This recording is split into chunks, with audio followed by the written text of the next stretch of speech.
Hey there everyone, I'm meteorologist Adam Claiborne, and it is now time to take a look at the latest ENSO forecast update. And when I say ENSO, I'm referring to the El Nino Southern Oscillation. And what that essentially is what we use to measure whether a season is going to be an El Nino, a La Nina, or perhaps a neutral season, which right now we are in neutral conditions. And when I say neutral conditions, that means those sea surface temperatures across the equatorial Pacific, they're either 0.5 degrees Celsius cooler than normal or either 0.5 degrees Celsius warmer than normal, or somewhere in between there. And well, we're there now and probably will be there through the rest of meteorological summer, because there's an 82% chance of that being the case, so a pretty high chance. And looking ahead to this upcoming winter, we're going to take in consideration the 3-month period between November and January. And there is a 48% chance of seeing neutral conditions at that point, while there's a 41% chance of maybe seeing La Nina conditions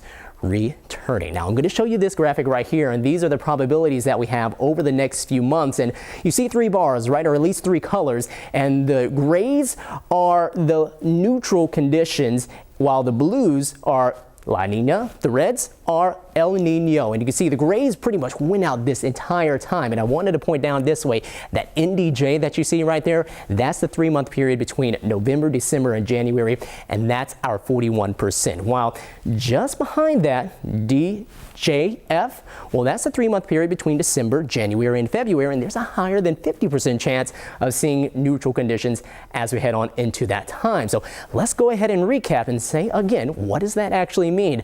Well, last year we had a La Nina, and what that usually helps to do is it helps to promote more of a highly amplified jet stream where you have these high ridges and these deep troughs. And what that helps to typically do is it helps to produce these prolonged periods throughout the course of a winter of seeing wetter or maybe drier conditions depending on where you are across the U.S., or warmer or cooler conditions across, again, some of those parts of across the entire U.S.